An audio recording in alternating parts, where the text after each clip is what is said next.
ខ្ញុំបានសាកល្បងប្រើម៉ាស់នេះនៅលើផ្ទៃមុខរបស់ខ្ញុំរយៈពេល7ថ្ងៃលទ្ធផលពិតជាមិនគួរឲ្យជឿបងប្អូនស្បែករបស់ខ្ញុំមើលទៅមករលោងភ្លឺថ្លាស្រស់ស្អាតជាងមុននិងអាចកាត់បន្ថយស្នាមអុចខ្មៅជាប់មុខបានទៀតផង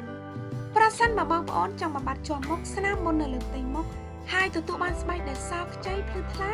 និងមើលទៅក្មេងជាងវ័យជាងអាយុរបស់បងប្អូនសូមទស្សនាវីដេអូនេះដល់ចប់បងប្អូនក៏អាចប្រើរូបមន្តនេះនៅលើដៃជើងនិងដល់ខ្លួនរបស់បងប្អូនបានផងដែរដើម្បីធ្វើឲ្យស្បែករបស់បងប្អូនសលឿនតាមបែបធម្មជាតិអ្វីដែលបងប្អូនត្រូវការមានដូចជាអំពិលទុំចំនួន50ក្រាមអំពិលទុំជួយកាត់បន្ថយចំណុចខ្មៅធ្វើឲ្យស្បែកសភ្លឺថ្លាកាត់បន្ថយស្នាមជ្រួញនិងកាត់បន្ថយជាប់បានផងដែរហើយបងប្អូនត្រូវការទឹកចំនួន3ស្លាបព្រាបាយសម្គាល់រហូតដល់តែអំពិលទុំបាច់សាច់ចូលគ្នាបានល្អ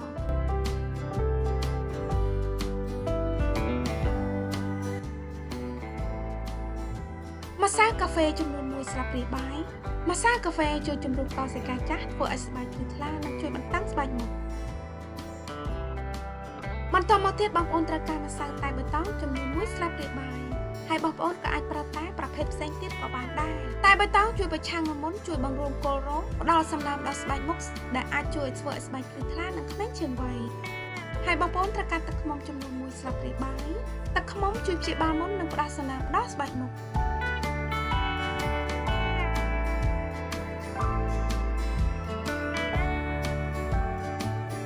គ្រឿងផ្សំបន្តមកទៀតគឺប្រេងលាបស្បែកចំនួន1ស្លាបព្រាបាយបងប្អូនក៏អាចប្រើប្រេងដូងនិងប្រេងលាបមុខប្រភេទផ្សេងទៀតក៏បានដែរនិងចុងក្រោយបងប្អូនត្រូវការហ្វូមលាងមុខ1ចុងស្លាបព្រាបាយបងប្អូនក៏អាចប្រើហ្វូមលាងមុខប្រភេទផ្សេងទៀតដែលបងប្អូនមានក៏បានដែរសូមកូរច្របល់គ្រឿងផ្សំទាំងអស់ឲ្យបានសព្វចូលគ្នាល្អរូបមន្តធ្វើឲ្យស្បែកសរបស់យើងគឺបានរួចរាល់ក្នុងការប្រើប្រាស់បងប្អូនអាចរក្សាទុកម៉ាស់នេះនៅក្នុងក្លោងនិងទុកប្រើបានយូររហូតដល់ទៅ7ទៅ14ថ្ងៃសូមលាបថ្នាំនៅលើផ្ទៃមុខដែលបានលាងសម្អាតស្អាតរួចទុកចោលរយៈពេល30នាទី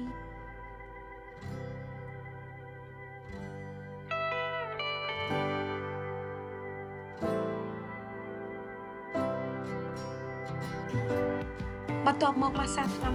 រួចលាងទឹកចេញ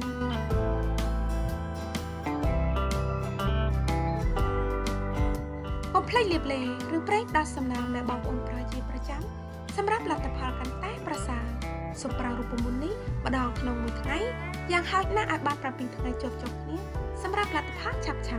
បន្តប្រើរូបមន្តនេះជាប្រចាំផ្ទៃមុខរបស់បងប្អូននឹងមើលទៅសភ្លឺថ្លាក្មេងជាងវ័យហើយបញ្ហាស្បែករបស់បងប្អូននឹងថយចុះពីមួយថ្ងៃទៅមួយថ្ងៃខ្ញុំប្រកាសថាបងប្អូននឹងឃើញប្លែកតាំងពីការប្រើប្រាស់សប្តាហ៍